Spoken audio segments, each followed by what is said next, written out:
you were CEO after Tramp, right? I was Like, general manager of Eternal. Yeah, okay. yeah, Yeah, we can talk about that a little bit if that's okay when we yeah. get I was the going. first general manager. But yeah, we've got Sean Brown on the podcast today. Sean, thanks for joining me here, taking some time out of your crazy busy schedule. I'm sure to No, carve out a couple hours to sit here and talk with me about the business of tattooing. Exciting as always to talk to you. And for listeners that may not know who you are, because there's probably quite a few, let's start with a little bit of your history. I think you're a 24, 25-ish year veteran in the industry now, artist. yeah. Uh, Been involved with Eternal Ink for quite a few years now. Ever After PMU Pigment. Anything specific that you want to add to that? Feel free. Just give the listeners a little bit of a breakdown about who is Sean Brown. Yeah. Well, thanks, Rob. Happy to be here, man. So I appreciate you taking some time with me. Yeah, I've been tattooing since 1999. So I was a little bit of that kind of cusp of that last generation of harder apprenticeships and steel tubes and cleaning out of the bathroom sink. Yeah, So it's a little different. I really started tattooing right before 9/11, and the industry really took a downturn during 9/11. So wasn't sure how it was going to pan out, but here I am still, 25, 26 years later, something like that. So last 15 years, I've had a big focus on nipple areola restorative tattooing. Worked with a couple plastic surgeons, one predominantly in the Austin, Texas area. Super focus on that. I founded Republic Tattoo Supply, which is a van delivery service that started here in Austin and quickly spread into other parts of Texas and then New Mexico. And then I was one of the co-founders of Ever After Pigment, which is a PMU line. Co-founded that with Liz Cook and her husband Ken Cookie, so which is now also part of our group. Shortly after, I kind of partnered up with a different group, and that group went after and partnered with Eternal.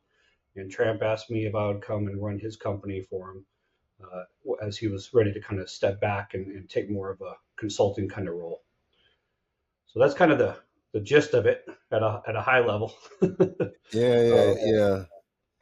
No, I mean, I've known you now for quite a few years, and obviously, I've seen a lot of what you're doing in the industry, and I know you have a heavy focus now on product safety, with the Nexus group. And is that is that primarily related to tattoo inks in the PMU line, or is that just kind of widespread across the whole entire gambit of the products that Nexus is responsible for? I primarily focus on the tattoos piece of it. It's more of what I know. I do Yeah, yeah, help, and Nexus has a different division too, a pet grooming division, where they also manufacture products for that. So I do help occasionally on that side, but I'm more focused with the tattoo side and the PMU. yeah. I thought it might be interesting. I kind of touched with you on this a little bit last night, and again, anything that you're not comfortable talking about, we can Yeah, just edit out after the fact or whatever.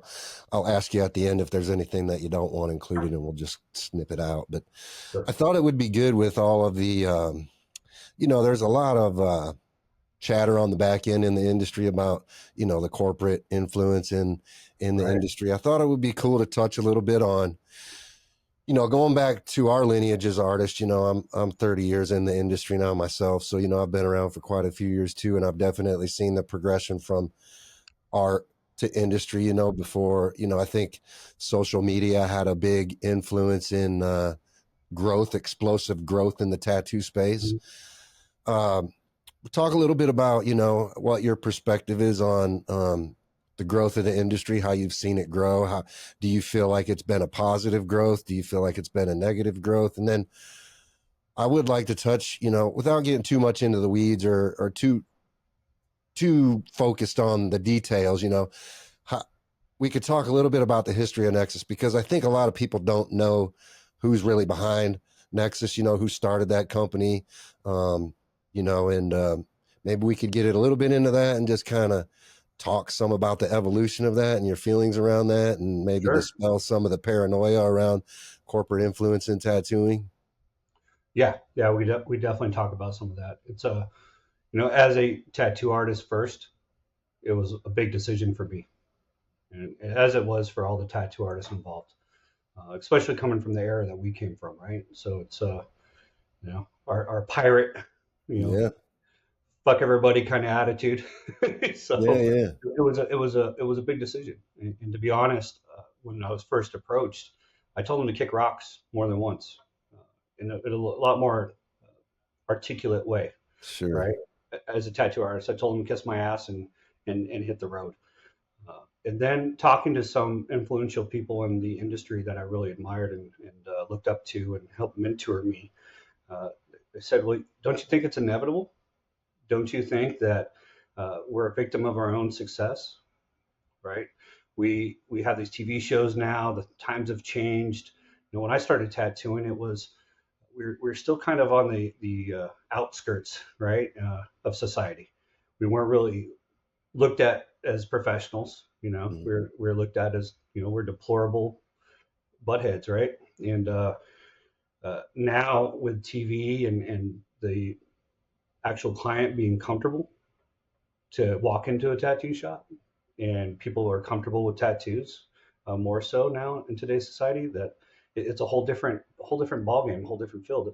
As a lot of us know, as older tattooers, like, it's not just about going around and talking to people in person and getting clients now. I mean, you have to be social media savvy. You have to really kind of keep up with the times and evolve with them. And so it was brought to me like that. It was brought to me as it's inevitable. The question is, what are we going to do about it as an industry? Are we going to fight Sure. the change? And even then, so if you look at the history of tattoo supplies and manufacturing, or corporate was already involved in some points. This was right. Right. Business, smart business, savvy tattoo artists were already involved, and so at that point, I determined, I made the decision to partner up with them with the intent of at least I could influence the direction they go in. At least I could try to advocate for our industry and keep them where they need to be and allow our industry to grow, right? And that's just my opinion and my perspective on it. I totally get and understand that there's so many different perspectives and opinions around it, and that's all right. I mean, that's what makes this country awesome, man. Is we're allowed to have different opinions, right? So my opinion at the time when I joined was try to be a part of it, and if it's a good group of people, they're going to take our lead as artists. They're going to respect our industry, and they're going to go in the direction that we need to go in order to grow and to keep evolving with the times. So that was my initial thought on it. Correct me if I'm wrong, but Nexus was essentially started by Billy, right? And Tat Soul. Yeah, I don't know all the fine details, but it was a deal that was between Tatzel and Kingpin, and looking at how they could grow together. And so that's initially where it all started. Yeah, yeah. So I think a lot of the paranoia just really revolves around, fear of the unknown, which is kind of a Sure, natural thing. People talk when they don't understand details or sure. understand. I don't really have an opinion because I don't really have enough knowledge. I just know I'm not on that same trajectory in my own business. I've Right. remained an artist-owned company and have a pretty strong focus on that side of things. Yeah. But Which is great. Which is great. And on that note, Nexus is artist owned.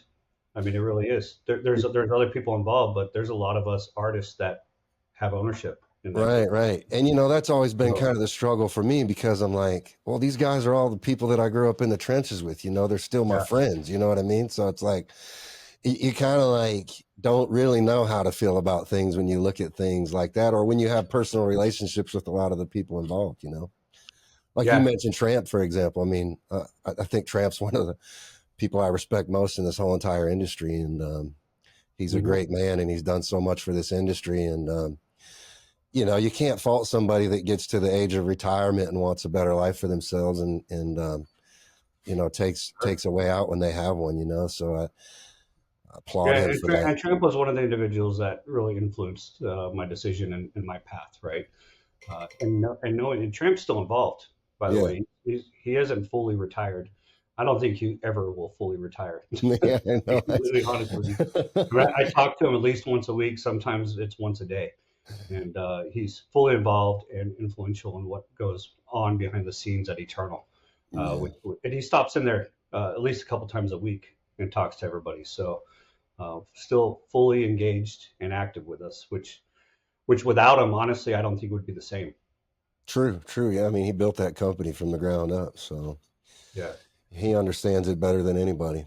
Yeah, so I mean, that's kind of a perfect segue into natural flow of things in relation to what you're doing today, what you've been involved in for so many years now, which is really safety and the manufacturing aspects of products in the industry. And you've been on the forefront out in Capitol Hill. You were there when CTS was trying to get off the ground. You've been involved in several other attempts at trying to bring manufacturers together to work together to create a safe space for manufacturing products in the industry and ensuring that we are complying and trying to work with regulators that are out there trying to set rules in place for us to follow. Um, I think it's key that we continue to work together. And I think that's been a real struggle for us on the back end of the business side of things, trying to find ways to bridge those gaps between us, because historically it's been a very challenging process to set personal feelings and egos aside and not be paranoid about somebody else's business encroaching on yours, and being comfortable talking about some of the sensitive aspects of business in order to accomplish the greater good for all of us. And I know you've been more involved in that maybe than anyone else in the industry at this point in time. So what have I was involved with you guys on CTS back in the early days. I tried to be part of that. Definitely saw the challenges there. But let's talk. We just came off the World Congress of Tattoo Pigments last Yep. week. That was a big 3-day conference where you know scientists and industry people and FDA people all converged together in Rome for 3 days and went over all these studies related to tattoo pigments and REACH regulations and the future state of tattooing. And I think now more than ever, it's a real thing that we are faced with, and that we have to find ways to work around. I really appreciate your enthusiasm towards the safety of products. But let's talk a little bit about your challenges that you've faced in trying to spearhead some of these initiatives. And Sure. what challenges do you see in front of us? Where are we at today with things? What do you see as our biggest obstacles? Yeah. So, I mean, first and foremost, I'm an advocate for our industry, right? In our trade. Excuse me. This trade and the industry gave me everything, right? And I owe everything back to it. I don't know if you remember the first time you tattooed and how much energy you got off of that, right? That just it was amazing, and it continued, and it still continues to this day. Every time I get done with a tattoo, so being an advocate for what has been good to us is a first step. It getting some of the biggest challenges that I see is one that you just talked about, and it's those roadblocks and hurdles of getting us all together and working on the same page. There's so much bad blood between different people and different companies that we really can't see the forest through the trees, right? And it's if we don't get together and start working together, it's just going to be more and more challenging. The government entities are going to continue to force regulations down our throat that don't make sense because they think that we can't regulate ourselves. So we need to figure out a way to come together and to leave all this bad mojo and bad feelings and everything behind for the greater cause, right? For the greater good. And that's our industry. A lot of guys I talk to, a lot of my friends are like, I'll just tattoo regardless. We'll Mm-hmm. go underground. Okay, yeah, you will. It's not going to be like it is though. Trust me. You're not going to be living in that nice house anymore. You're not going to be supporting your family like you were. Um, that's not the direction we want it to go. We Right. want the lawmakers to know that we can self-regulate and that we have been self-regulating for decades, and there's no health crisis in tattooing. And the only way to do that is if we all band together and we started getting support of some of the people that we saw at the conference, some of the academics, the scientists, the doctors, started getting their support, and we come in with a unified voice. And when CTS was formed, that was the intent, and it started off really strong.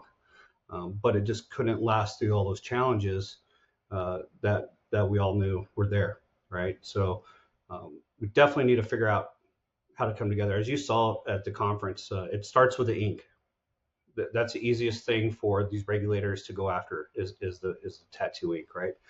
Next comes aftercare, and you saw that. And I texted you, I predicted it. I was like, watch, tomorrow's Yeah, going to be all about aftercare. you Sure as did. shit, it was all about aftercare. So that's coming next, and I've been saying that for a few years, right? They're going to go after those products first. Uh, a lot of people don't realize in our industry and our trade that they're already working on standards for tattooing as a practice, right? There's groups out there. There's a group called NIHA that has been working on standardized best practice tattooing methods and piercing techniques for quite a few years now. Right. You got members of the CDC in there, the NIH. I mean, all these big federal organizations are in there working with industry members to form federal standards What do that you they think? can adopt. What do you think about the rumor that you hear constantly about?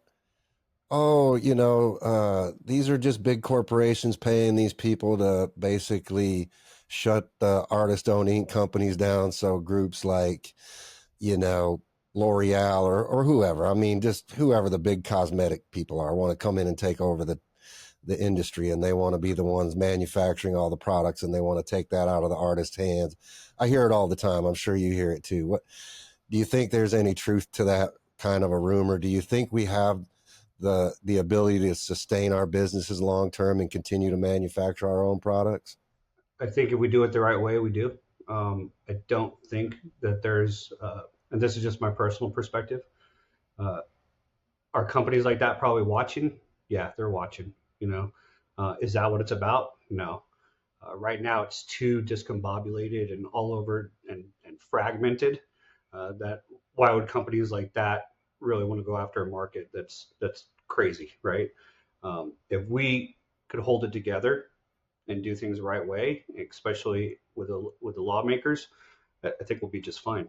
For me, what I see more than anything are companies that back laser removal out there more than anything, and those have ties to some of the bigger names like Johnson and Johnson and places like that. Because Fact really, about go ahead. sorry, what? I was going to say there's a fact that everybody should know. There's a lobbying group called the Environmental Working Group. They're the ones who got us as the tattoo industry involved in MoCRA. We know that for a fact. Okay, You so if anybody wants to start digging in conspiracy stuff, look into them. You know? you mean they're the ones that brought the MoCRA spotlight onto the industry? Is that what you're saying? They're the ones who brought tattooing into the spotlight of the lawmakers. Got you. Got you. Okay? Okay. They're the ones who have lobbied extremely hard to get tattooing and manufacturing regulated.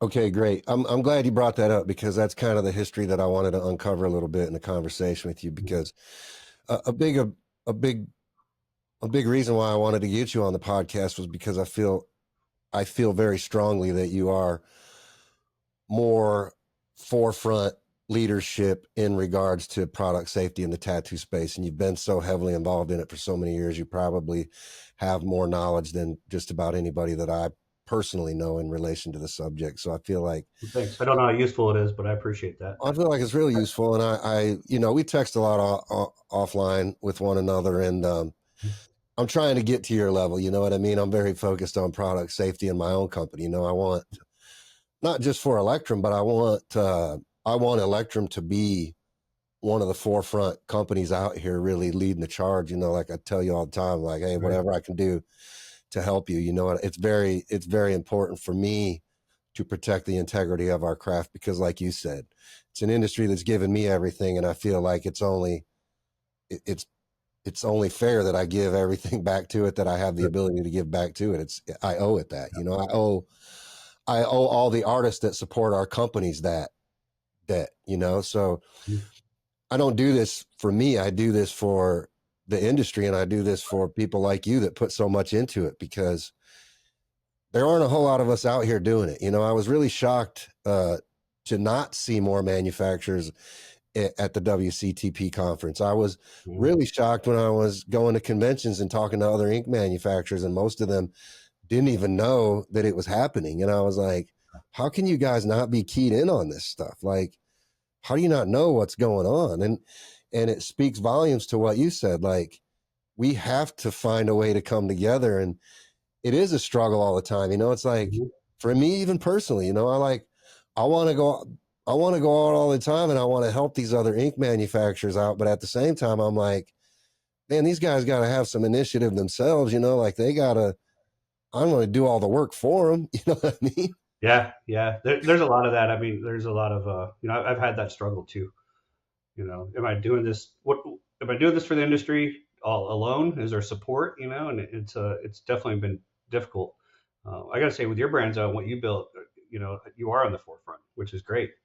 And just keep it up. Just keep being loud. It's not entirely. I'm trying to be, but there's still, dude. Let's even just talk about tattoo pigments and safety, and everything that you have to do under MoCRA regulations now. Because you're involved in it just like I am. My safety substantiation packet at Electrum Inc. is ridiculous. The recall processes, the storage and facility. All the test results that you have to keep on file, the way you have to keep track of your lot numbers. And I just, when I'm looking at the process now, I'm like, man, I wish I knew 3 years ago when I decided I wanted to start an ink company that this was what I was going to have to do, because I probably wouldn't have started an ink company. Yeah, it's a lot. It's a lot, and it's growing too. They're not gonna. I'm right there with you. If I would have seen this federal law coming a little bit more clear, there'd be a different story for me too. But I only say that to highlight the fact of what you said, that we really need to come together and put our differences aside to really. Because how do you eat an elephant, right? You a bite at a time. But if we're all taking bites of that and working on it, we can conquer that elephant a lot faster and really, really have an impact. And absolutely, if we can find a way to, we're all passionate. All of us that are artists first, right? We're all passionate about it. Like, we just need to figure out how to harness that passion in a different way, and not, we could be competitors. That's great. Yeah, that's healthy. We all thrive off of competition, which is good, but we need to get together and focus on our true competitor, which is the lawmakers right now. And our overall goal collectively should be to make safe products for artists and consumers. 100%, 100%. And there is no health crisis in tattooing, and there hasn't been. And what we're seeing in Europe is these new REACH regulations are causing them to have a health crisis. Right. And some of these reactions to this new pigment's fucking terrible, man. True. True. Months and months to heal because of ingredients that nobody's ever tried and used before. And it reminds me of the movie Minority Report. Something could happen, so we're going to go ahead and regulate just because it can happen. Well, some things are valid, like I always use lidocaine, and I talk about it a lot. It's like the first thing I go to when I'm talking to people about product safety is lidocaine. Because there are some products out there that do need to be scrutinized, like lidocaine. It's a huge one. Like, I just saw in that tattoo group on Facebook last week, people were promoting this lidocaine product that's like 15% lidocaine, and it blows my mind how many people jump on that and like, oh, where do I buy it? Where do I buy it? And I'm like, yeah. And it's crazy, like the lack of education in the industry around product safety, and the willingness that artists are, the willingness to accept liability that artists are taking on without even realizing they're doing it. And it's crazy. And, I'm with you on the tattoo ink thing, because like, I always also use this example about my grandfather having tattoos on his arm from World War II in the 1940s. And I don't even want to think about what was in the ink they used back in 1940, And we've advanced so far since then, we've definitely make a way better product today than what was being used in. Not only what they use, but how they put it all together. Right. And my grandfather's arm is still intact. It's still attached to his Yeah, body, and he doesn't have cancer or anything because of that tattoo that he got, you know. So yeah. It's a whole different ball game now. well, you touched on a little bit the laser tattoo removal, and that was a big part of like the very first part of the conference. They really focused on laser tattoo removal, and Yeah, there was a lot of discussions around that, which I think really is, if I'm not mistaken, I think really what kind of started putting the spotlight specifically on tattoo pigments, where they were talking about the way tattoo inks, pigments break up in the skin when they're hit by lasers or high temperatures, and how that sure. reacts to the body. And I think that's where a lot of the safety concerns around tattoo pigments kind of originated. Is that a correct statement? Yeah. That's it. I mean, if you notice in almost every presentation, they've mentioned it. You go to Yeah, any other group, like the AFTO group, like it's always being brought up. Well, why can't we make it easier to be removed? Well, that's not the fucking point of getting tattooed in the first place.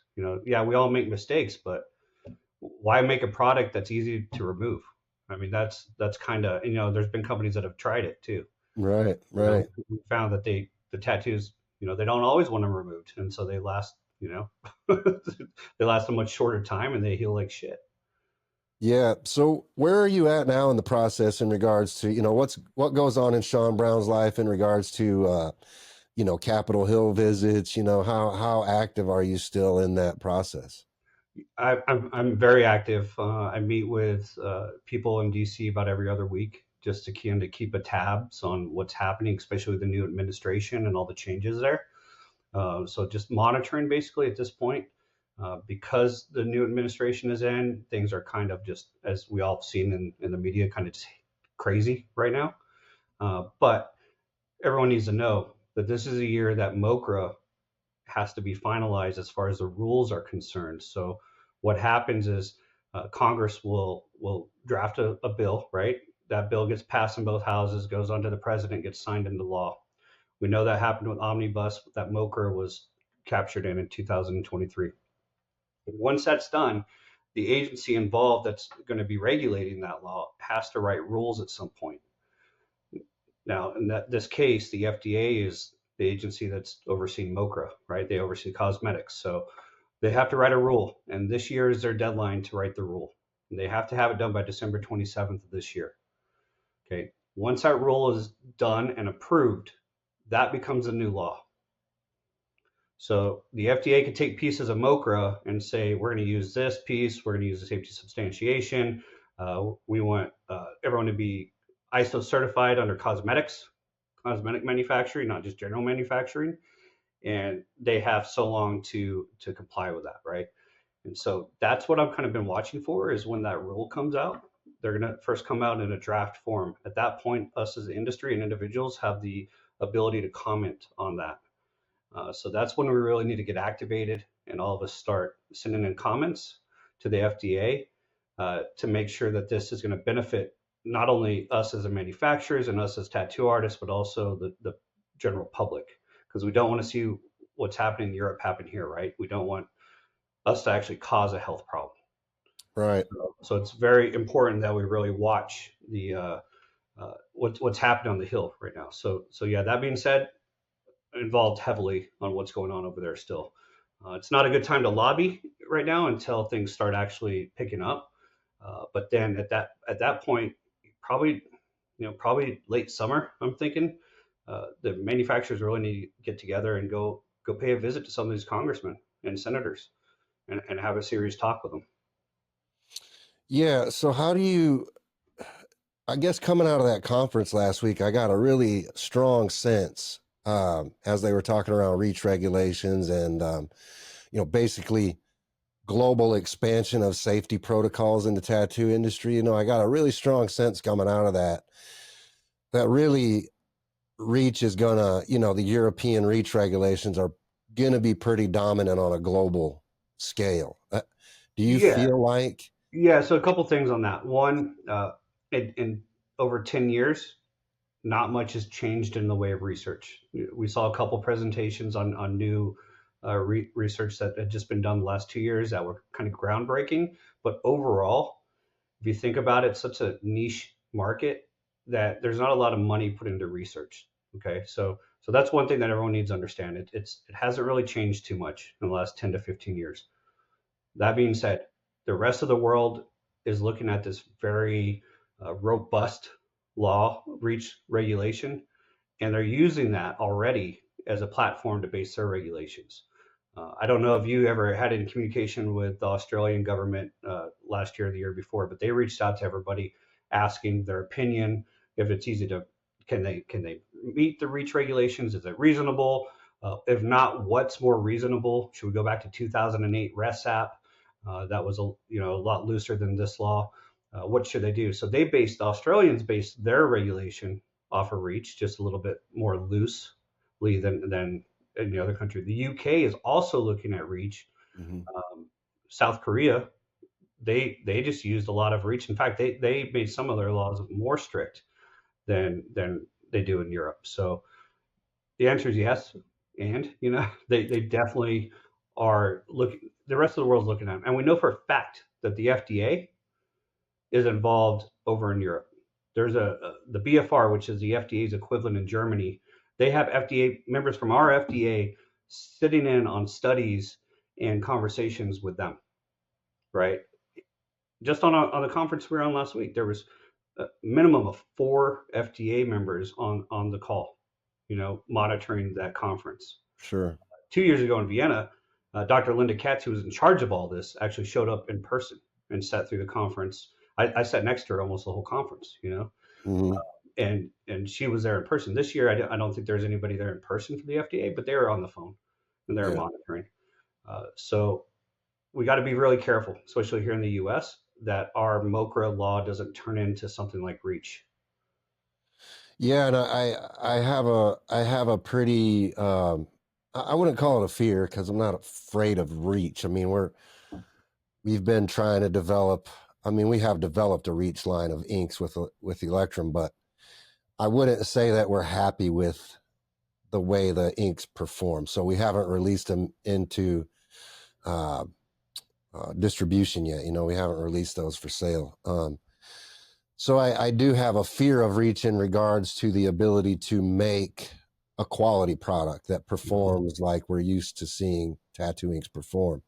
Mm-hmm. Fear is a strong word. I'm fearful that I won't be able to make a product that, like I said, meets those standards. But I do find it interesting that they called reach the gold standard of safety. Yeah. You know what I mean? So I was like, that's a pretty strong. Yeah. I mean, everybody wants to be the gold standard of safety, and Europe's done a lot of work in regard to reach regulations, and so it's easy to copy paste Europe's formula everywhere else, right? Yeah. But what we just saw too is everything we predicted. Reach is 4,000 times overstated on their toxicology. Yeah, like we were talking about the formaldehyde thing and how, and then you were like, yeah, but it's such a small amount, it doesn't even. It's less than what comes off your breath when you exhale. Right. And Dr. Sharp talked about that during this conference. But there was such a heavy focus on that in that one presentation. It was all they talked about. I mean, you gotta know. First of all, Reach's method says that 70% of the tattoo ink is absorbed in the bloodstream immediately. Now, let's put on our common sense thinking caps on this. If 70% of the tattoo was absorbed, how much of your tattoo would actually be left invisible? It would be like you have road rash instantly, right? Right. It doesn't make any fucking sense. So we've been saying it for a long time. It's overstated. Well, what we saw in this conference now is it's proven to be overstated. The metabolism study is groundbreaking, right? There's some groundbreaking studies. Now, in the formaldehyde, there's the rate of tat is that they set it out as ridiculous. You could have 10 parts per million easily, and it's not harmful, right? Right. It's an off gas. It comes from energy being generated. It's not like manufacturers are going and adding formaldehyde like they do to cadavers. Right. That's not what's happening out there. And a lot of people are getting confused on that, especially the media. We don't add formaldehyde. It's an off gas. Just like when you breathe out, you're breathing out some formaldehyde. Right. And what is the biggest piece of energy or biggest part of energy that we add to tattoo pigment to today's standards, right? It's sterilization, right? The product's warming up, going through radiation, and it's having energy added to it. So it's going to produce some formaldehyde. It's an off gas. So there's no way really around it. If you want sterile, you're going to have some formaldehyde. Right. Now, here's the thing. The longer that seal or that bottle is open, the less formaldehyde it has. Because Because it it's an just off gas. releases naturally. It's getting rid of it. So Yeah.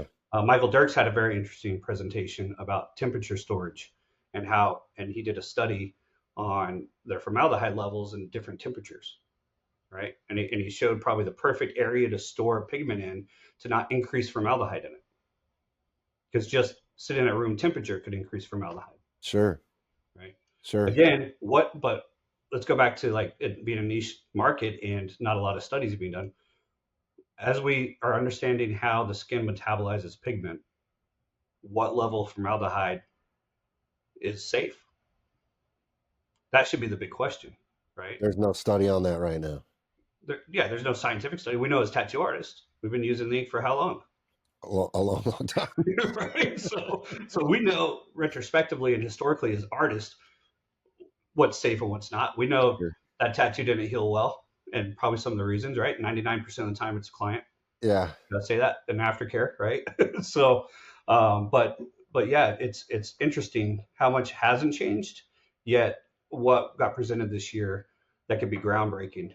The real question that I have is, what are we going to do with all that information that's out now? What do you think we should do? What do you think we should be doing? Well, I think having that unified voice, right? Number one, how are we going to support, our brothers and sisters over in Europe on this? Because they're going through hell, man. I mean, in Germany, you get arrested for using the wrong ink. So like Yeah. somehow, I mean, we need to figure out how to advocate and get these lawmakers and these regulators in Europe to understand how overstated and overreaching the reach regulation is, because it really is. And until we can do that, I mean, reach isn't going anywhere, and it will be used as a golden standard, which is absolutely terrible. So one thing that I've always kind of assumed, I guess is the right word. One thing that I've always assumed in this whole process is that we've seen all these studies that they're doing on that side, right? These overstated studies, right? Right. That have basically fueled their case and put us where we are today, right? Yeah. But I've also not seen where ink manufacturers or even other manufacturers such as Aftercare or any other products in the space where we've actually gone out and done research and studies on our own. How much of that do we actually have in our database? How much of that do we as manufacturers actually have at our disposal to go to the table with and say, well, here's factual evidence to prove, for example, that the level of formaldehyde in the tattoo ink is so minuscule that it's not an issue. Do we have that kind of stuff today, or do we need to get that kind of stuff? No, we still need to get it. I mean, manufacturers, but we had that conversation of where we're all at business wise, right? And manufacturers definitely need to get it or see that it's done. I mean, there are ways, and there are grants out there. There's colleges and universities that definitely want something to do. So there are ways to get studies done. I know the APT was working on one for a while. I'm not really sure where it's at. It might have stalled out for all I know, but they're looking at a historical retroactive study to show generally how safe tattooing's been in the last 25 years, Mm-hmm. right? Uh, Things like that we definitely need in our war chest. I mean, we need to figure out how to work with some of these academics and these scientists and these doctors and get some studies done. 2 years ago when I was at Vienna for the same conference, I talked to one of the authors of that new absorption study. And I said, she kind of presented what they're doing. And I said, you're missing one thing. You don't know how much ink's actually going into the skin. And she goes, yeah, well, we're measuring it before and then after the tattoo. I said, yeah, but are you measuring everything that gets excreted out of the tissue in the days following the tattoo and the post-tattoo procedure? As we know, like from having tattoos and tattooing, some of the pigment is coming out with the plasma. Right. Right. How do you measure that? Right. And I could see, the light bulb kind of turn on her head. She's like, "You're right. We need to figure out a way to measure how much ink's actually coming out after the tattoo as well. Not only how much is going in, but how much is coming out." And we all know too, when you're tattooing, you're wiping, and when you wipe, you're wiping out. We're wiping away most of the pigment. What you leave behind is only where that needle placed it, right? Right. So those are big challenges in these studies, but that's what it takes us to really step up to the plate and help out. They need industry experts to help out. Yeah, I agree. I agree with that strongly. The one thing that really was interesting to me in that conference was, and just so people know for reference point, Reach and MoCRA are heavily focused on ingredients specifically that are in products and Right. whether those ingredients are actually safe or toxic. So that I'm on the AFDO calls. I don't know if you're like much involved with AFDO or Yeah. not. Yeah. I've been involved with AFTO actually since shit, me and Liz are probably the two of the first tattoo artists involved with them. So Yeah, so I've been on those monthly calls now for maybe about maybe the past 6 months. I guess I really started getting involved on the Tattoo Ink calls yeah, that they have every month, which again, very interesting. There's only me and uh, uh, I think maybe a representative from World Famous on the call. yeah, A chemist, you know what I mean? That's involved in the ingredient side of things. And for the last couple of weeks, we've been really going through safety substantiation around. We've put together a whole list of ingredients that are in tattoo inks right now. We're going through the safety substantiation part of things right now. We started with water, obviously, because that's the most susceptible ingredient in the tattoo ink that's susceptible to microorganisms and biological contaminants. So we talked a lot last week about what's the water process that you guys use. And it's just really interesting to hear the differences in manufacturing techniques and how people are doing things. For example, I had talked about how we use UV sterilized water in our products, right, and it's basically nothing. It's dead. It's just wet. There's nothing right, in it. It absolutely strips everything from the water. And so another person had said they were talking about using distilled water, and then you had John Mysock on there, who's an FDA guy, and yeah, he was talking about how distilled water is not really good to use, and all the problems with distilled water and the misconception that when you go buy water like that it's a safe product, because really it's not necessarily a safe product. So yeah. John's been just some history on that. John's been on the water kick for the last 15 years in AFTO, but we did a presentation in Houston where we actually tattooed one of the AFTO guys uh, on stage, right? And his big thing is tattoo artists need to use sterile water. You got to use sterile water, and we argued that. I mean, and to the point, I mean, that argument carried on for about 5 years. sure. And like, okay, sure, sure. So we do what Florida did and make it a sterile technique, and so now we need a OR and sterile gloves, and the price of tattoo just went Yeah. up dramatically. Yeah. And Yeah. so distilled waters worked for a long time, John. Sorry to tell you that. But yeah, there are some definitely good points in AFTO, especially the manufacturer talk. But I firmly believe AFTO is missing one of the biggest opportunities they have for the industry to, number one, for the industry to get involved and tattoo artists to get involved, but also to be influential. And something to know about AFTO, that's where the FDA started. AFTO came before the FDA. The FDA was formed with AFTO members. Okay, so you want to talk about the close connection. Also, AFTO gets its funding from the FDA. So we just always trace the dollars, right? Yeah. And, Yeah. I'm with you though. I think it's important to be part of these discussions and be on these calls and have a voice there. And my hope with discussions like this with you and with this podcast in general is to educate the tattoo the tattoo industry, the yeah, artists, the manufacturers, and start bridging that gap and giving people resources to get involved in. you know, I would love to see more people on those AFTO calls. You know, it's Yeah. discouraging. It's a little bit of a letdown when you're the only person on the calls with a voice. You know what I mean? Because Yeah. I don't. Yeah.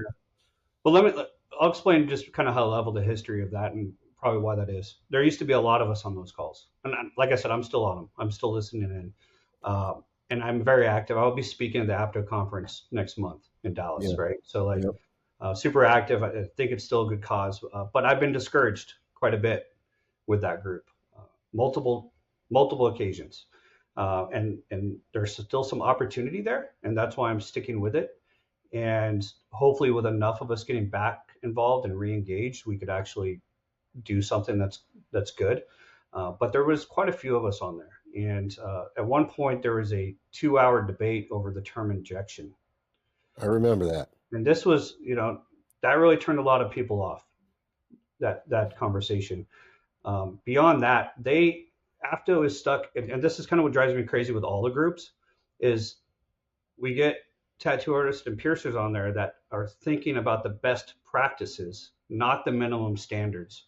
And they're preaching the best practices to these lawmakers and these regulators instead of what the minimum standards should be, right? There's a reason that we should have minimum standards, especially when we're talking to the government. Okay, OSHA, for instance, Occupational Safety and Health Administration, they set a minimum standard for workers, right? For employers and workers. Right. You could go above and beyond all you want. You could be extra safe. You could get certifications from OSHA for being over the top safe, but they have a minimum standard. And then the states are allowed to go above that. They cannot go below it, but they're allowed to go above it. Same scenario in tattooing needs to take place. We need a minimum standard because standards are coming, right? But we need to set it minimum. What is that bottom line that's going to keep people safe, including the tattoo artist safe, right? Then if states want to go above and beyond, that's up to the state. Let's start there. Problem with AFTO and NEHA is they're constantly saying best practice, best practice. One reason a lot of the manufacturers left is this group decided to tell us how we should label our product based on what's already out there, right? But the best practices of it. Then they went against the industry's wishes because we said, hey, this is enough right here. This follows the law. This gets us in compliant with cosmetics. This is good. No, they went ahead and modified it a little bit. Then they presented it to the FDA. So there's a loss of trust right there that happened almost immediately, right? Yeah. So everybody just said, you know what, hands up, we're going to go somewhere else. Screw this. Second time, there's a little bit of loss of trust with me. I went to the FDA headquarters in DC for a conference on cosmetics. I was the only tattoo manufacturer there, the tattoo artist. I was the only one. The head of AFTO was there too. So I had a chance to catch up with them and ask them exactly what had occurred in this instance. The FDA came out with guidance 2 years ago, right? And like I told you, they come out with their draft first. We have a chance to comment, and then that guidance becomes their rule, right? And that rule could eventually become the law.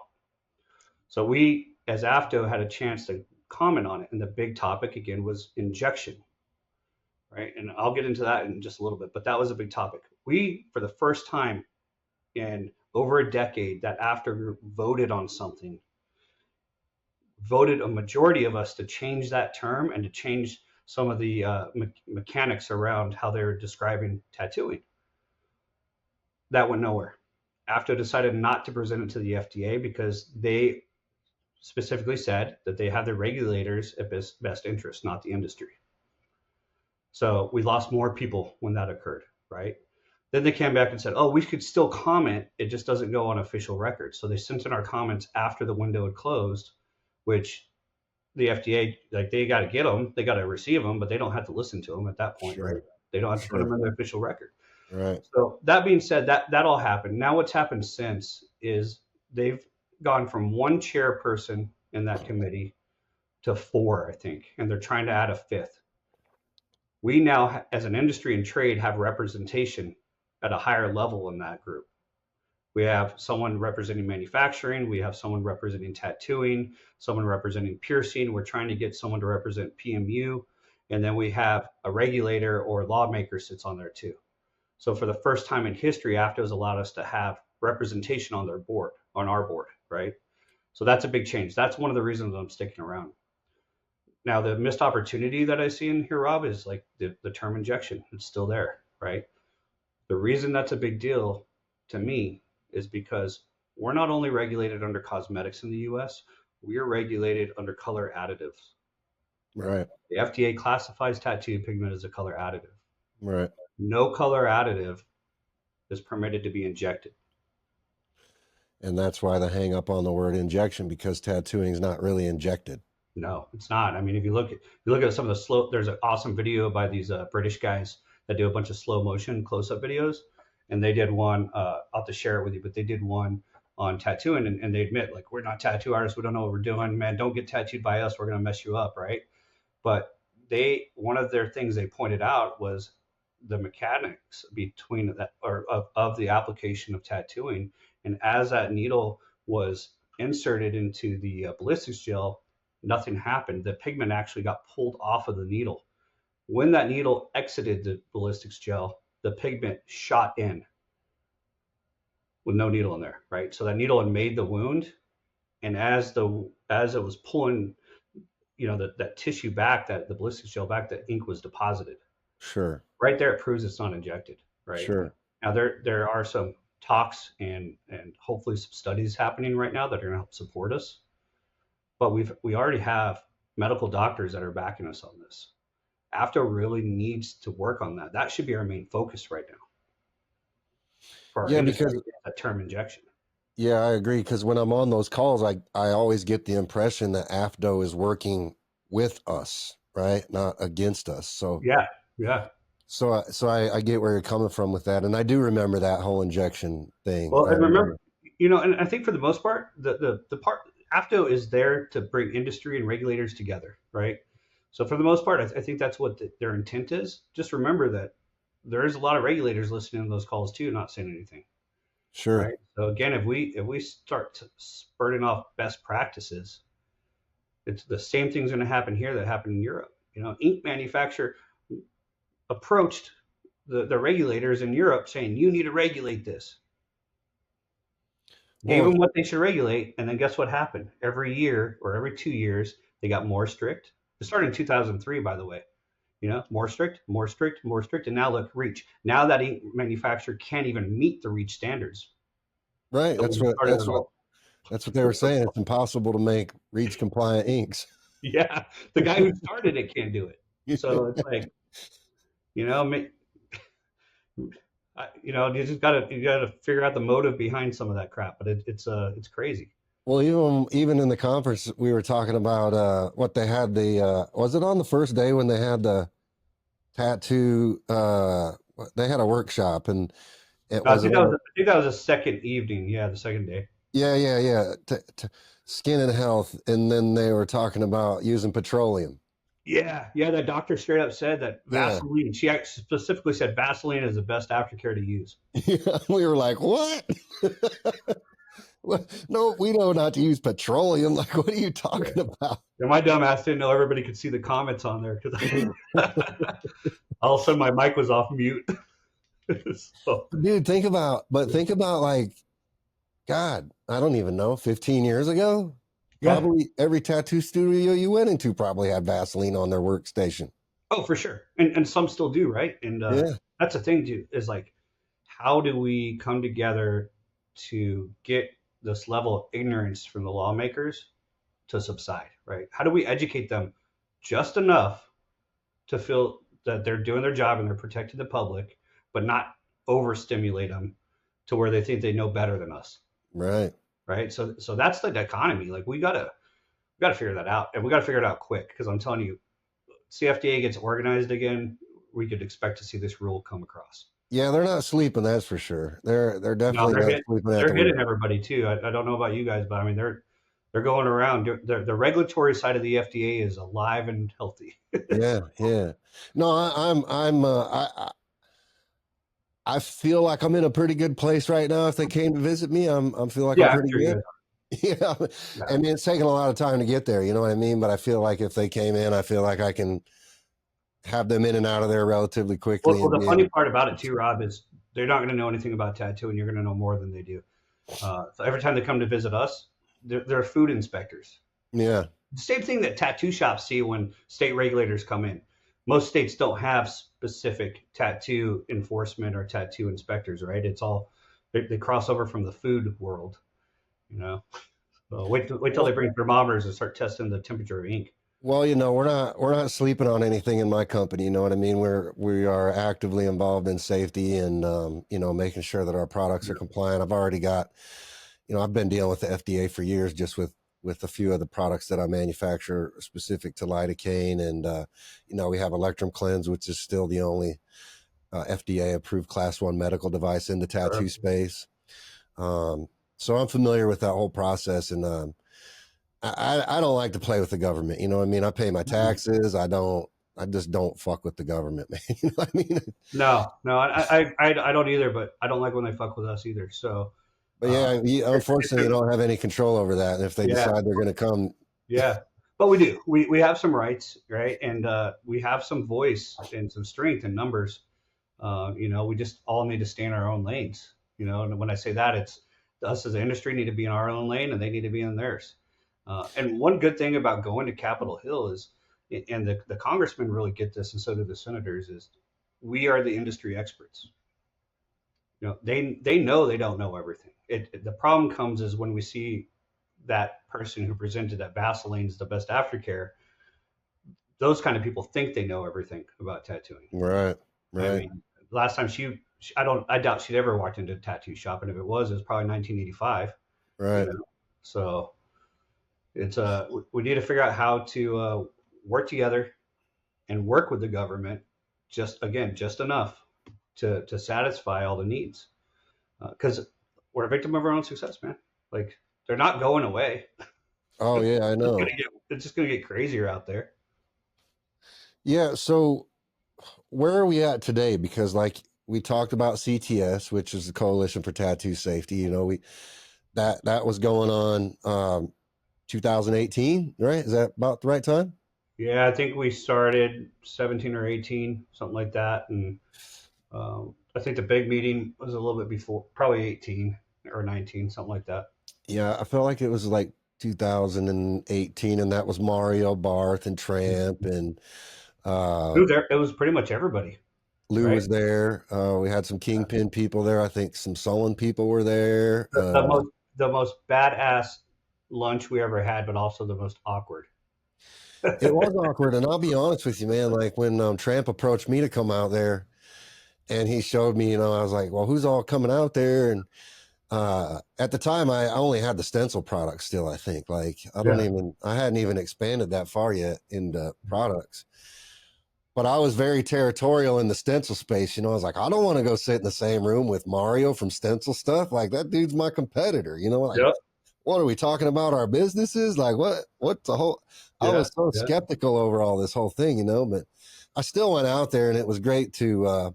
I've actually become really, really good friends with Mario now, and that probably would have never happened if I didn't go out to Vegas and actually spend some time with him out there. So to the credit of the CTS, I think it accomplished what it originally set out to do in regards to helping bridge some of those gaps.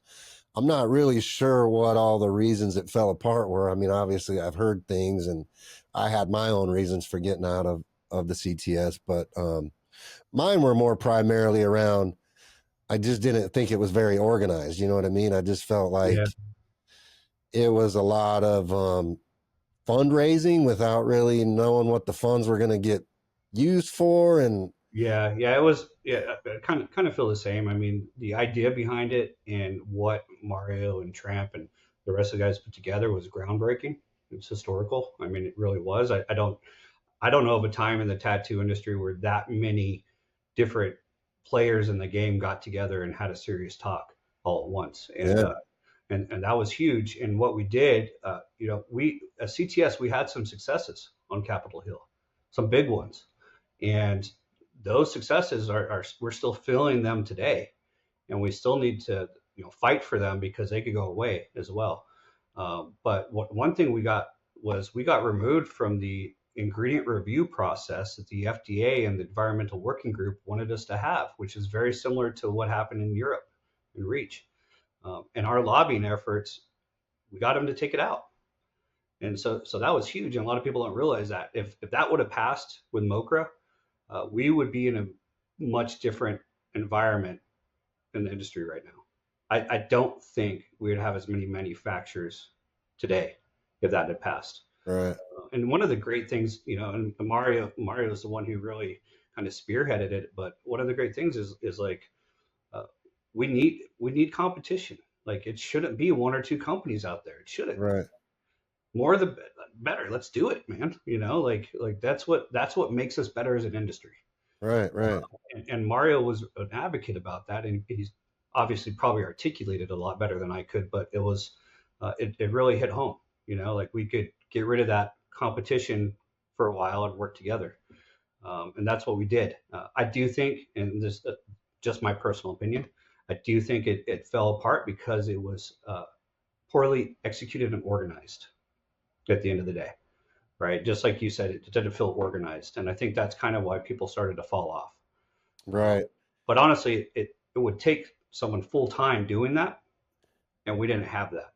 Sure. We all were running businesses. Like there's no way one of us could step back and do it full time. Right, right. Well, yeah, we have enough. I mean, personally speaking, I have enough trouble trying to manage the safety of my company, Yeah. and still focus on the overall management of the company and everything that goes under that whole entire umbrella, Right, So, right. Exactly. I recently hired a CEO and an operations manager just to come in and kind of take some of the day-to-day stuff off my hands so that I could be more focused on the Yeah. safety aspect of things, just because we realize as a company how much attention we need to be paying to this and how much we need to be devoting a specific amount of time to these things, and compliance and these things. So I'm thankful now that I have some freedom to do the things that I need to do and work with our manufacturers, because we've also outsourced a lot of our manufacturing.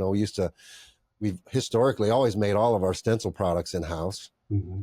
But with MoCRA, I was like, well, I don't really want to have to deal with ISO certification, and I don't want to have to deal with all this record keeping in-house. I said, let's just find somebody local that can manufacture our products that already has all this stuff done. Yeah. We'll still keep oversight on the quality side of things, and we'll make sure things are still made to our standards, but we don't have to mess with trying to maintain ownership of that liability anymore, So yeah, that's a smart move, actually. I mean, the ISO stuff, it's no joke. I mean, it's achievable, but it's not, not taken lightly. I just want to focus on running my business and doing you're what I love doing. You know what I mean? We're a lot alike in that matter. Like we're both innovators, so sometimes it's hard for us to be in the weeds of all the operations. Yeah, yeah. We want to go out and just, hey, I got this idea, let's do that, and then the rest of the team's like, man, you're fucking crazy. There's no way. And we're like, yeah, we can do it. We can do it, So for innovative personalities, it's difficult for us to really get wrapped up, because if we lose that piece, the business loses a lot too. Yeah, exactly right. I mean, at the end of the day, we're artists. And I think when artists lose that creative space to create things, then our passion starts to die. Exactly. And that's definitely been a challenge for me, especially over the past few years, as the business has grown. And I've tried to find ways to still be able to maintain the same core values as we grow as a company, because it gets harder and harder to do. Yeah, that's the biggest challenge, I think, for any company, right? Yeah. And I have to constantly remind myself that this is just a normal course of things that everybody goes through. I'm not unique in this thing that I'm going through. So CTS kind of fell apart. I remember one other attempt that you made to get some things going on another, I don't even know if it even had a title to that group. It was No, I sent out an email trying to get everybody back together, just saying, hey, this is happening and this is what I heard on the Hill, and I think it's important. And it was very quickly two things. One, met with a lot of resistance because I think the CTS, kind of overlook on that. And that was kind of defeating to me. Like, man, this is important. I can't understand why some of these guys just don't see this.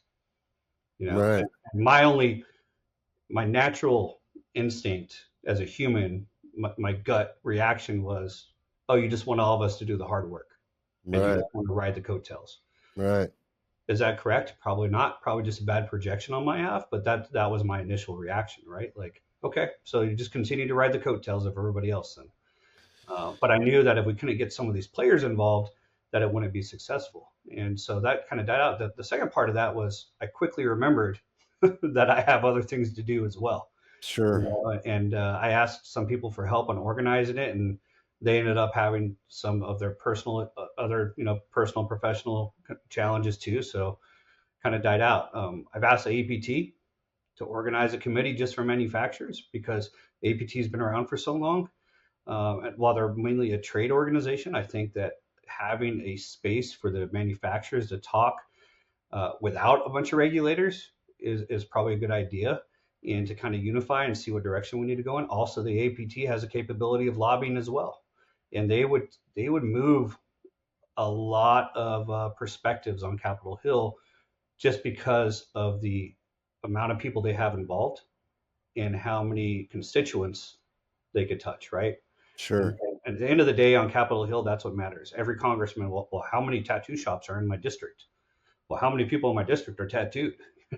So if you could show some of those stats, you get their attention real quick. Um, So do you feel like the APT is the central place for that to happen today? it feels like the fastest and most organic route to get there. I don't know if that's the answer, to be honest. I got to say, we need more voices from manufacturers. Like, it's not fair to the industry or the trade to have one or two voices. It's just not. Sure.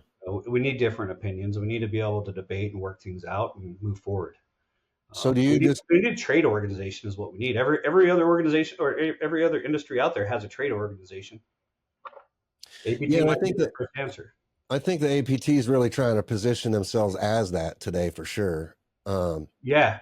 Just, I mean, I don't know if they understand, if the board members understand how vital it is right now. The timing is now to get the manufacturers organized, because if the FDA pushes this rule by the end of the year like they're supposed to, we're not going to have much time to get organized.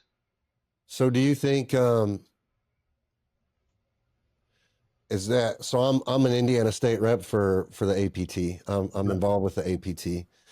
Do you think I'm not aware of a manufacturers group in the APT right now. Do you think they just went through their voting process, so their whole board has just changed? Mick O'Haron is now the president. Yeah. Yeah. So do you think maybe it's beneficial for a guy like me to go talk to them and say, hey, we want to do this, and Yeah. then Yeah. start trying to lobby and get other manufacturers involved in that? Is that kind of where the Yeah, progression of yeah. I've things been I've go? been talking to them, and Mick knows this too. And, I've been bringing it up for the last 2 years now that we need this. But to have more of us go do that would be super helpful.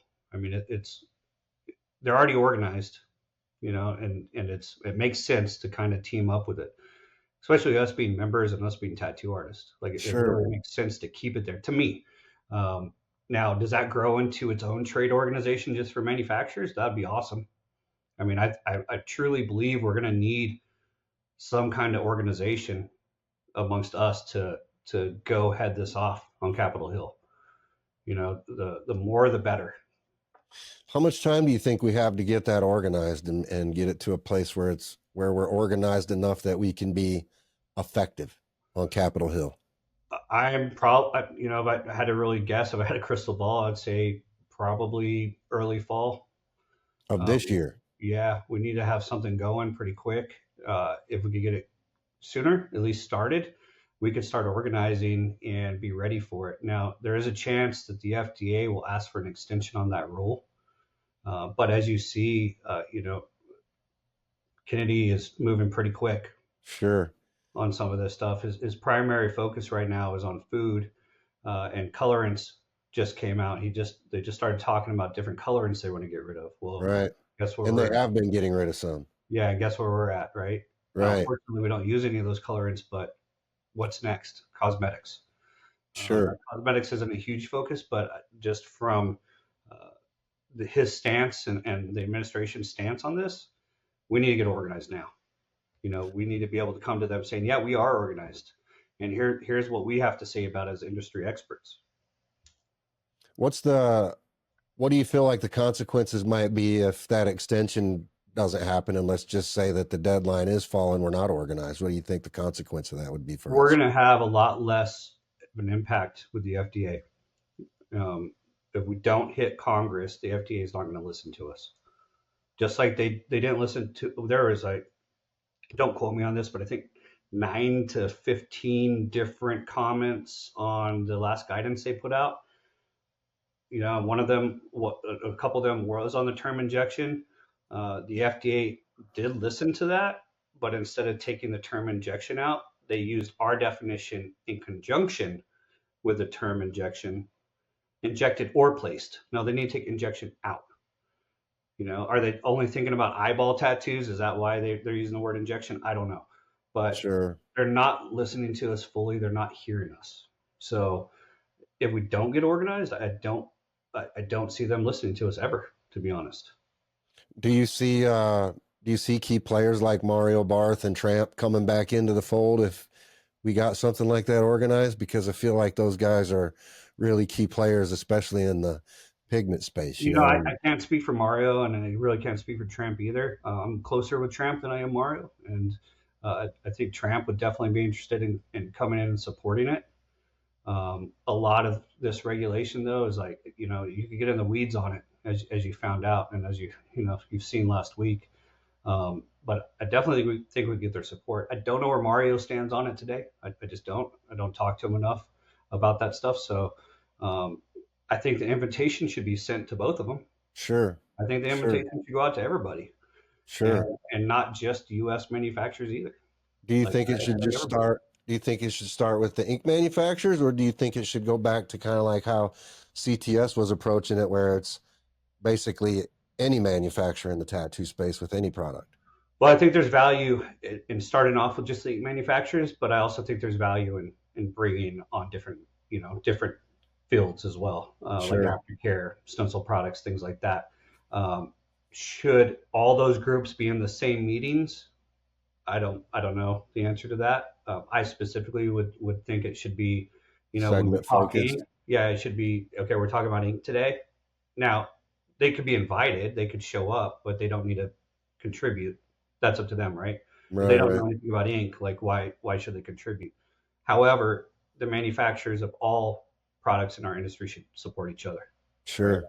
And we're like I said, it's a snowball effect. It started with ink, aftercare's next, stencil products. Anything, if you read MoCRA and the definition, it's any product that is applied during the time of a tattoo. Yeah, I Any. remember. I remember a few months ago. Well, maybe sometime last year actually, where I was reading some of the terminology under MoCRA, and it was pretty baseline. It said something to the effect of like basically anything that comes in contact with the skin Yep. had potential to be regulated. And then I'm starting to thinking, I'm like, well, markers touch the skin, Yeah. thermal paper touches the skin. I'm Paper like, towels. how far in the weeds are we getting with this, man? Because this is crazy. Yeah, yeah, they could go as far as they want to the way the law is written. Now the rules are going to be telling of how far they want to go with it. Right. And that's what I said, man. If we don't have minimum standards, it's just going to keep piling up, piling up, piling up. Man, I'll tell you, I hired this group called Obellis when all this stuff started happening. I was so overwhelmed with it, and I didn't really understand it. So I went out and I sought the help of this basically an FDA consultatory firm, right? Sure, So sure. basically, they know all the stuff. They basically consult with you, review your labels, review your products, what's in them, tell you if it's going to fly, if it's not.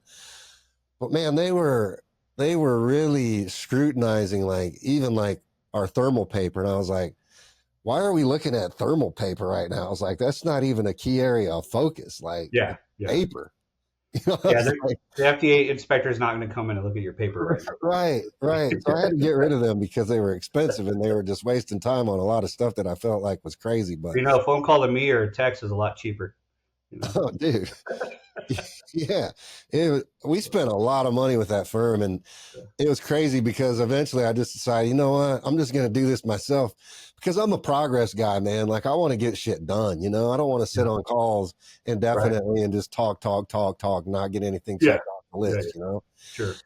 And so I'm like, let's have a call. Let's set up some action items next week. Let's make sure the action items got checked off, you know? Right.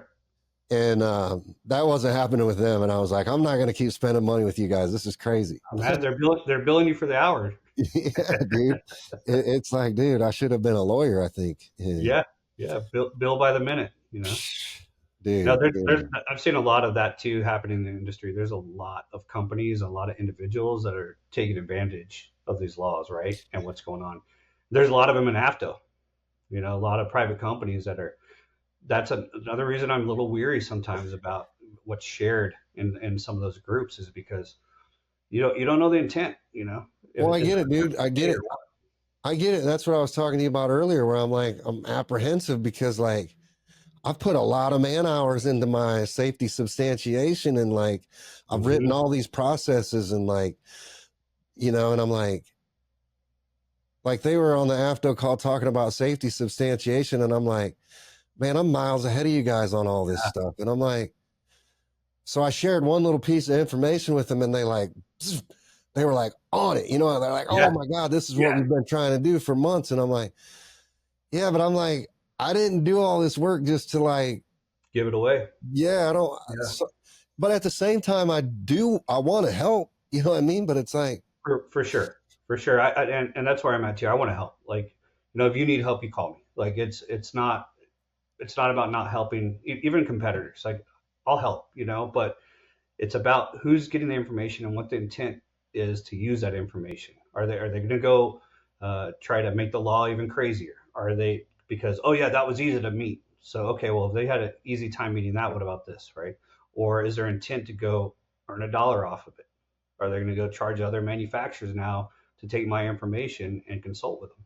Uh, right. I get really, really kind of weary, and it's just because of the stuff I've seen happen in those groups. We need to be involved in those groups, but I got to be cautious, and I caution everybody on what they share with them. Right. I want to know. I want them to divest to me what their intent is. Why is safety substantiation such a big topic today when we should be talking about why the FDA didn't use our definition of what a tattoo is that was medically supported, right? Like we had medical doctors sign off on that. Yeah. Why? That's a bigger topic to me. And it's interesting too, because once you start sharing information with them, then you become a key focus area for them. Like Oh yeah. then Oh they yeah. start saying, well, hey, Sean, what about this? Yeah. Hey, Sean, what do you know about this? Hey, Sean, do you got any information on this? Yeah. And then they just want you to keep giving them more and more and more. And like you said, you're Mhm. never really sure where that's going or what they're going to do with it. And, Yeah. but I think Yeah. it's I want to something, be in some of those meetings behind the curtain, behind those closed doors. well, don't you think the same thing would happen if we try to organize again under the APT under the same circumstance? Because I feel like, If we could keep it, just tattooers and just manufacturers, no regulators, no private companies that are consulting firms that are, you know what I'm saying? You need to be a member. Like, and this is just, again, just my opinion, but if we, and I hate saying the word safe space, but if we can make it a safe space for manufacturers to actually sit and talk about what we need to talk about in order to go and unify and organize in front of Congress and get stuff actually done and move that dial, I think it could be successful under APT. It's when we bring in those regulators and those third party companies that stuff kind of starts to go sideways. sure. And I'm not saying we need to talk in secret. Like Right, I'm right, right. saying it needs to be an educated discussion and debate over how we're going to move forward and what is the priority, right? Prioritize and like you said, like check it off the list, get some action items. Let's go, let's move. And I tell you, the with the numbers, we would have a big effect on the Hill. Yeah, I'd really like to see that happen. Like I said, I would have loved to see CTS be a successful thing. I would have Yeah, loved, me too. I would have loved, just sitting back and watching all the time that you've poured into this personally and, Yeah. not finding success in the efforts that you've tried to personally get off the ground, I think has to be really discouraging to you. And, It um, is, but again, I'm all about the industry and the trade, man. Like I'm not going to stop. I know in my heart and my gut what's right for the industry, uh, you know, and I know that, and I'm not saying I'm the all sane knowing what's right, but I'm not gonna just lay down. I'm a fighter. I'm gonna Right, attack right. first. Fuck that. Like they want to bring the fight. They've hit us, man. Think about it like a street fight, right? Like they've swung a punch, they hit us, gave us a fat lip, it hurt. Now we know how they hit, and now we hit back harder, right? Right, right. And having these things shot down, it all it does is just teach me that that wasn't the right route to go, or the right time. And it's I still believe wholeheartedly that we need to get organized, and we need to Mario and Tramp and all those guys were onto something. Yeah, We need so to continue that in one form or another. it's kind of up to us now. It I is. feel like we're the two guys really that it's kind It of is, up to yeah. us to kind of revitalize that, right? Yeah, and I know. Speaking to some of the other manufacturers, they're on board too. They're just waiting on us to organize. Is really what's happening. Yeah, so I would like to take an action item out of this call with you. And Yeah, we've talked about it before. I message you all the time, say, Sean, how can I help you, man? What can I do? sure. And I'm serious about that, because I feel like I'm on an island by myself a lot of the times, and I know I can't win the battle by myself. Right. Nobody gives a fuck about me or what I have to say, individually. All the way around, man. You know what I For mean? me. So it's like, So, but collectively, I think you're right. We can really make an impact. We have we have massive amounts of energy and knowledge between oh all yeah, of our resources. An unstoppable yeah, amount. yeah. It's just a key of picking up where kind of CTS left off and learning from why it didn't work, right? And it could have been the timing. Could have been. This is Well, and big. the lack of organization, I feel like we've identified that as a big detriment, right? Yeah, So, yeah. Timing and organization, maybe that's the key, right? And maybe we get APT on board and organize a committee. I mean, honestly, the way it should be ran, and I've told this to the APT board is their committee should be ran by their board members, right? That's who should chair it. That's how the business structure should be. And we need a board member to start the committee and then report back to the board on what's going on, right? And say, hey, our committee, we need to go lobby next month, and this is why, and then get board approval and go do it. The structure could be there, and it already is established. We just need them to now come through for us. I almost feel like it should be like an offshoot of the APT, but still part of the APT. Like Sure. APT is Alliance of Professional Tattooists, so maybe it's Alliance of Professional Manufacturers in the tattoo space, but probably be beneficial if it had its own set of board members that's separate from the actual APT board Absolutely. members Yeah, that would be awesome, man. and just has its own agenda that works within the parameters of the APT and, Yeah. as a trade organization. Well, let's go And pitch it to them. I think that's an easy thing Yeah. to pitch. I mean, we already know all the right people in the organization to talk to. So, I mean, I don't think they would have a problem with it if they're not accepting more responsibility and trying to run the thing themselves, because I feel like they're all pretty overwhelmed already with what they have on their plates. Yeah. No, I hear that. So I could see that. I could see that not getting very getting a lot of wings and flying if we went that route. Right. Right. Yeah. I just back to the point of it is just organization in unity. Yeah, It's time. When CTS started, Reach wasn't out yet, but we knew it was coming. yeah, and like I Home said was gonna earlier, come. So, well, I think it's pretty scary when they call Reach the gold standard, and then because you're looking at Canada, you're looking at Asia, you're looking at all of Europe, UK, part of who's not part of the EU, but still is eventually going to have to adopt some safety regulations as well. I mean, uh, there's a lot of, I mean, it's scary to think about what could happen in the manufacturing space if we don't, because realistically, I mean, there could realistically only be a couple of ink companies in a few years. I mean, well, I mean, that's what we saw happen in Europe, right? Before these laws came into place, before RESAP 2008, there was quite a few manufacturers, and then 2008 hit, and it just dive bomb. yeah, because they can't comply. Yeah, Yeah, and So that's when U.S. companies really stepped up over there, and we were the majority of ink over there, and now it's bad for everybody. yeah, and you're right about the aftercare too, because they did bring up aftercare in the conference last week, and they Mhm. were focused on fragrances and aftercare, and Yeah, are people sensitive to fragrances and aftercare, and should fragrances be allowed in aftercare? And I'm listening to that, and I'm like, oh my god, like, yeah, yeah. there goes 75% of the aftercare products. Yep. Yeah, back to Vaseline we go.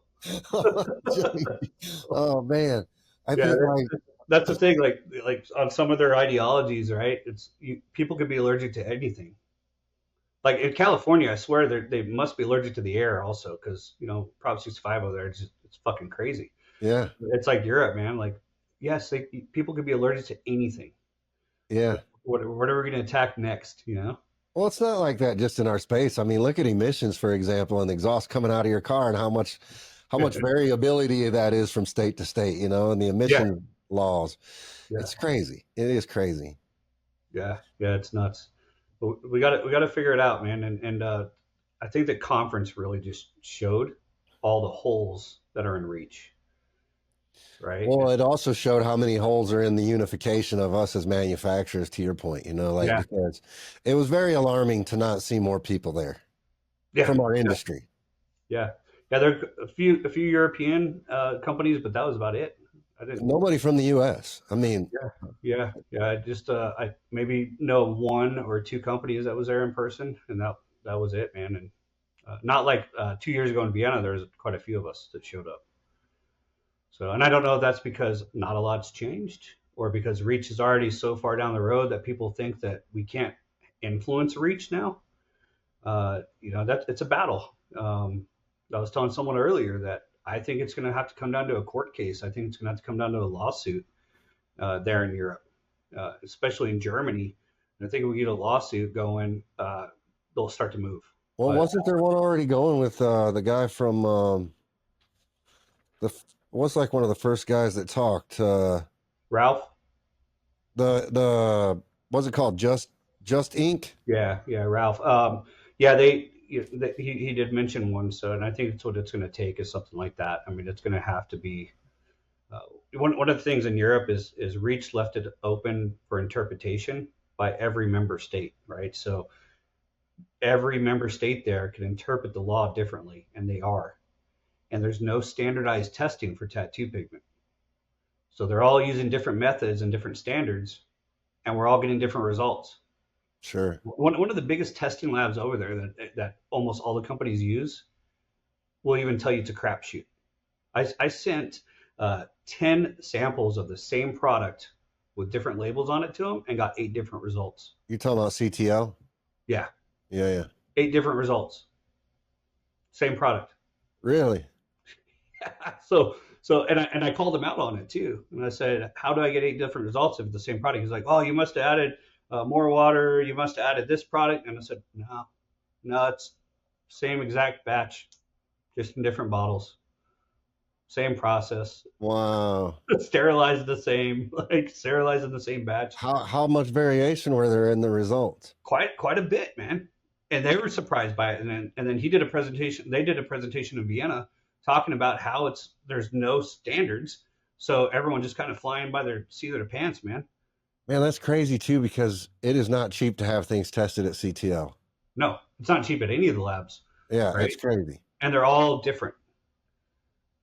So they're all testing slightly different way. They're all doing different ways. Different. They call them standards, right? They got to purchase the standards, and it's the different chemicals they use to look at the little, the spikes in their test and stuff like that. And what CTL does is they look at all the spikes and then try to identify them and see if they're regulated. And they are. Then are they above the limit or below it or just at it? Um, Slightly different versions of that at different labs, at every other lab. The government is doing their own test, right? So Yeah. it's interesting. And Well, composition testing on tattoo pigment is next to an impossible feat. well, it makes me wonder how much variability there is in the government testing methods. Tons. So even here in the U.S., there's variability with the FDA and versus what we do. Right. So how do you You know? pinpoint what's safe then? I mean, how can you pinpoint anything if there's that much variation? Exactly. Exactly. That's another problem. And that was brought up at the conference, right? Like they need, I think Ralph was the one who brought it up, but they need to all be on the same page. This left up to interpretation to me was an easy way out for the lawmakers saying, man, this is pretty robust. And Dr. Sirk called it a monstrosity. And Right. it is, it's a monstrosity. And there's so much in there. I mean, you've looked at it, you know how many different pages there are, Yeah. and you read one section and it refers to a totally different law, Appendix 13 over here, and you go over to Appendix and oh, that refers to another law. Now you're way over here, and by the time you're 4,000 pages through it, you still don't understand which way's up. Sure. Right. Yeah, it's crazy because they just keep adding more shit to it every day. Right. Yeah, fucking ridiculous. Oh man. Switch gears a little bit. Yeah. How do you feel like things like I hate constantly talking about this, but I'm just curious about it all the time with people I talk with. How do you feel like things like this? I'm sure you've seen that black dot thing. You've seen that? The No. tattoo machine, the AI tattoo machine. Oh yes. Yeah. So how do Yeah. you feel like things like black dot or like the bio ink, for example, that they talked about in the Yeah. conference? How do you feel like things like that tie into all this? How do you feel like that affects the progression of the industry positively or negatively? Do you feel like it makes things more difficult for us? Yes, it's a yes and answer for sure. It's natural progression, as we have more and more success, as we're more vocal, as we're more in the public eye all the way around, and you've seen all these articles speaking out, these fear tactic articles that are coming out in the media about, lymph nodes and tattoo pigment, all that. As we gain more publicity, whether negative or positive, more and more different companies and different innovators are going to try to come in. So, 20 years ago, there was a company called Superior out of Phoenix, Sure. Arizona, right? I don't remember them, but Mm-hmm. one of they sold out to a NASA engineer, and he came up with a tattoo machine that you could slow all the way down to literally hit one stroke at the same power than if you had it up to like 9 volts, right? And you could slow and you could stipple with it and do all kinds of really cool stuff. At that time I was like, man, this is pretty innovative, like pretty amazing. Well, it never caught on, right? Look at all the stippling that's out there now. You Right. know, Right. it would have caught on now if you would have done it now. It definitely would have caught on, but it was about timing. So on one hand, we've seen stuff like this all the time. Is it going to catch on? I don't think any of that will really catch on unless the regulations become overbearing, and they're the only ones that can meet the regulations. Got you. Here in Austin, we have that robot that's doing tattoos. It's been all over the news, right? Doing Well, little that is right. yeah, That is in Austin. Black dot yeah, is in Austin. Yeah. yeah. So it's been all over the news, and they've interviewed tattoo artists and friends of mine and stuff. And um, I don't think, again, I don't think it's going to be catch on right away unless these regulations kind of get overbearing. Yeah, I'm not worried about whether it catches on or not. I'm more worried about it from a safety substantiation point and what that's Oh, it's gonna that complicates it, right? But also you got to look too, like companies that are able to put stuff out there like that. What kind of backing do they have, and are they going to be able to do testing that shows that robot's safer than a tattoo artist? well, I mean, they've already got $7 million invested in that project, I believe. Exactly. That's a part that kind of worries me, right? Yeah, You know, because they clearly have the money. right, Right. right. So that's kind of where I get a little apprehensive about it. Yeah, because I wondered when I first heard about that thing and I was like, how is that thing? How do they maintain sterility with that machine? Like how does that go from one person to the next and Yeah, remain a safe device to yeah. I have tons of questions about it too, and the only reason I haven't asked it is because I don't want to give them any ideas. yeah, You yeah, know? So, yeah. but yeah, I've thought about going down and seeing it in person and checking it out. But yeah, man, I just don't know what direction that would go in for us. Yeah, I'll be in Dallas with you next week, or next month rather, for the AFDO Yeah. conference. I'm looking forward to talking to you some more there. But hopefully maybe we can make some traction with I know I'm going to come off of this call and I'm going to actually try to talk to a couple people in the APT and see if we can't try to Awesome. get something organized. I don't know. I think it's a long process to actually get to a starting point with that, but I think Well, you're right. there'll probably be some APT board members there at the AFTO conference, so maybe you and I should take advantage of that and have a sit down with them. Yeah, that'd be good. I think. Do you know who's going to be there offhand? Do you have any names? Mick will probably be there. He's also a board member in AFTO, a chair. Right. So he'll be there for sure. Well, hopefully, I can't say for sure, but he should be there. Well, he's probably the first one that we need to start with anyway, so that'd be good. Yeah, yeah, we could hit him up and see if he's going to make it. Yeah, I know I'm willing to put the work into it. You know what I mean? I'm already working a ton. I'd gladly divert some of my solo attention into a unified Yeah, program. the industry could use it, man. I mean, it really can. Well, yeah, I know. And like you said, I think it's our duty to kind of make sure that we're giving back. And Yeah, I want tattooing to be safely loved and last for generations. same, It same. came from generations before us, and and we're finding out now that it's older than anybody could have ever imagined. It, So there's a big piece of it that just needs the soul tattooing's got to survive, man. it's funny. I've been recently watching a lot of Vice videos. I was watching a bunch of Ed Hardy videos last week and some Chris Garver videos and just like Ami James and just a lot of guys that been around the industry for a really long time. The Ed Hardy ones were really interesting to me and just it really inspired me, seeing revitalizing my knowledge of those guys and just kind of the path that they paved Yeah, way early on, and just how much pavement they laid for guys like us today. You know what I mean? yeah, they did. And it just really made me reevaluate my position in the industry today and the power, quote unquote, power that I have in the space that I have Right. with the platform that I have. And what do I want to do with that? You know what I mean? What do I want to be remembered for in this industry? You know what I mean? Do I simply want to be remembered as the guy that created a stencil primer and a few products that are not that much different and not that much unique Right. in separation in regards to everything else that's out there?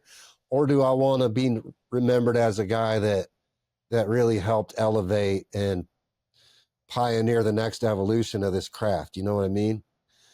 And Yeah. I feel like I truly want to be the latter. I want to be that. Yeah. What legacy do you want to leave behind? For the Somebody's got to generation to continue come. laying the pavement. You know what I mean? Like, Yeah. what's the foundation for the next generation? And somebody's got to come in after us and pick that up. You know what I mean? 100%. We need So, to, and we're in a whole different kind of era, aren't we? Like we gotta look at it a little bit different than some of the guys that came before us, and luckily we had guys like Tramp and Mario kind of lay that pavement for us to kind of pick up and keep pushing.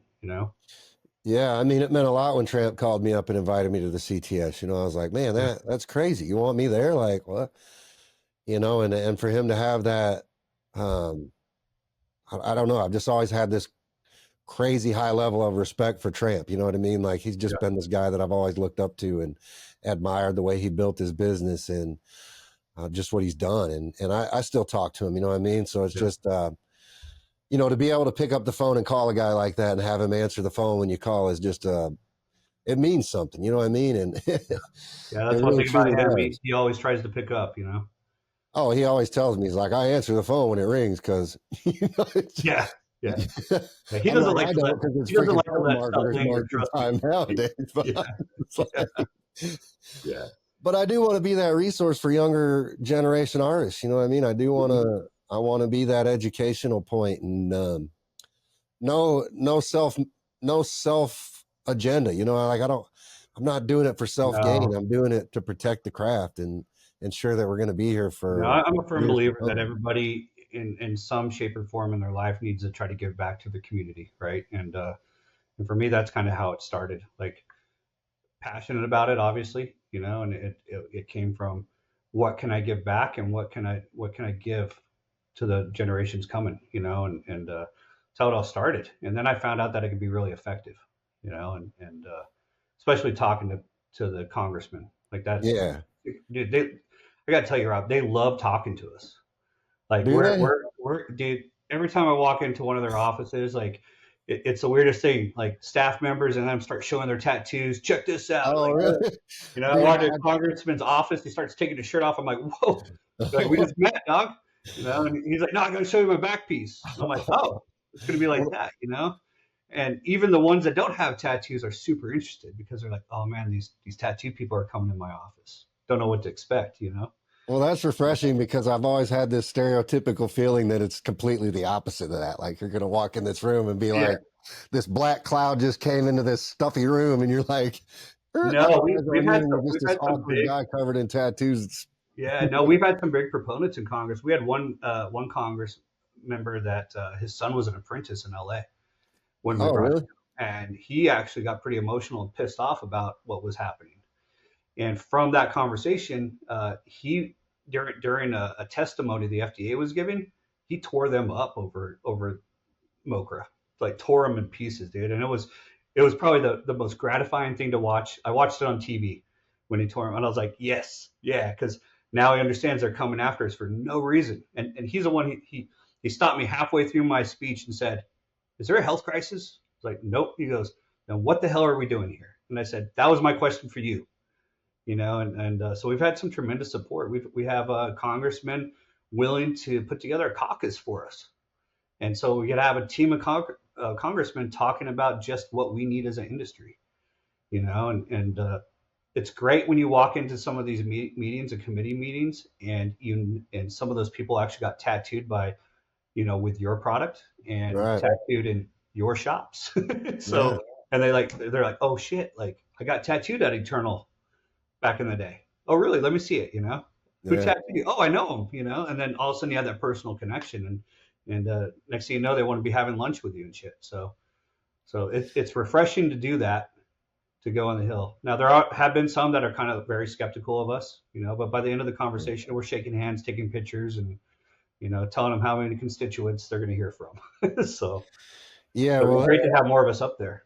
well, that's exciting, and I definitely want to be there with you. You know, I want to start getting in the trenches with you some Yeah. and helping you out because I don't think you should be shouldering that all by yourself. And hats off to No. you for continuing the battle despite all the setbacks. I mean, Yeah. seriously, it's Yeah, and I appreciate you being so active and yeah. Well, I'm you know, just having trying to fun. follow in Right. your footsteps, man. You're the Oh one that no, really inspired me. side by No, side. truly, you did. You Side by inspired side. me, man, to stay active I because appreciate you know, I was trying.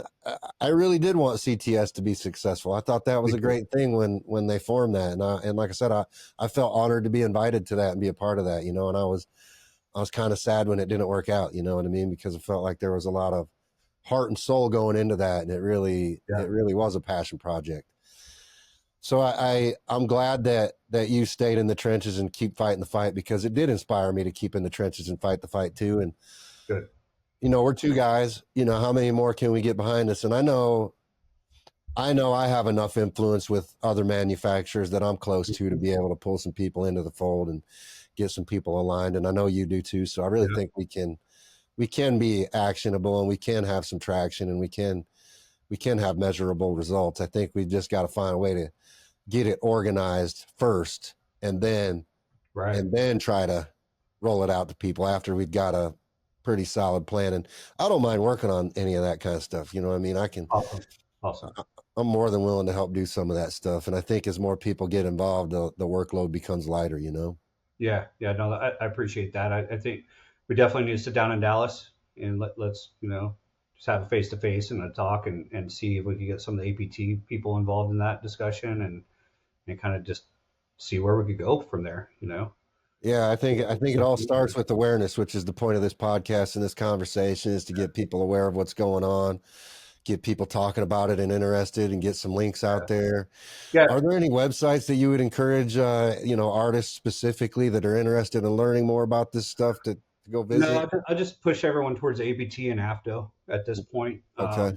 You know, depending on our talks going Dallas, there should be a website for sure. We should have some kind of education out there. The one thing that I've always told everyone, told Ben this, told everybody, like we got to stay away from the fear mongering.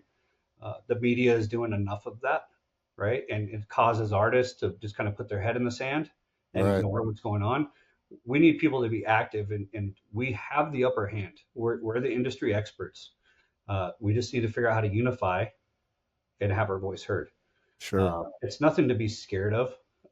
The lawmakers, if they know that we're regulating ourselves, it's going to be a lot better for us in the end, right? Right. And we just got to prove that to them. Is really what it is. Again, we're victims of our own success, which is a good thing. You know, we're seeing tattooing just going through this boom, you know, of success, and we need to uh, take it all in at the same time, not just the success. It's going to come with challenges. You know, it always does. As any of us that have been successful in anything, especially business, know that it comes with challenges. So I would say, you know, first step is for us to sit down and get unified. Uh, then yeah, let's lead them all. You know, tattoo artists need to get involved. They need to ask questions. They need to be part of this process. Well, I'll tell you what, I'm going to come to Dallas with a blueprint. You know, I'm going to try to put a Awesome. blueprint together and something that we can kind of chew on over a meal or whatever, and just Yeah, sit down and look at and say, you know, how do you feel like this looks, and you know, at least maybe get a starting point, and then you know, talk to the APT about it and see what we can do, because I think the APT is the right place for that, probably. yeah. And I always include the links to the APT website in all the comment sections of my podcast. So always encourage artists to go check out the APT and become a member of the APT. It's They've grown, really, haven't they? In the last like 2 years, like yeah, I've seen so many changes. It's gone from this kind of, I'm just going to be honest, I might get in trouble for saying this from them, but kind of outdated group, you know, bunch of us old guys to really like newly refreshed. well, I really like where they're heading with it. and I think there's a lot of younger people getting involved now too, which is a great thing. We Yeah, need the younger generation of artists coming in to be part of the group and, you know, have a say. And it's relatively inexpensive to be a member of the APT. It's yeah, and they're constantly trying to add benefits for their members. You know, like right now, I've been putting a lot of effort into trying to figure out how the APT can get group insurance benefits for its members. You know, for yeah. liability insurance, health Huge, insurance.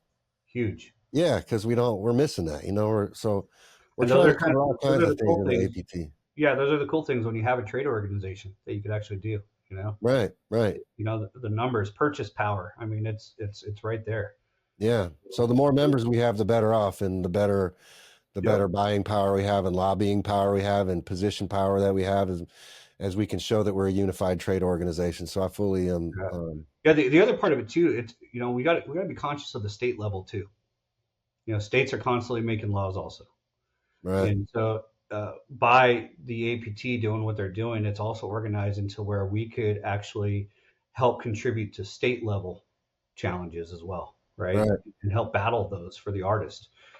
So that really needs to be, you know, we need to pay close attention on that because again, that snowball effect, what's happening in Europe, starting to happen in the U.S., right? What's happening at the federal level is going to trickle down to the state level.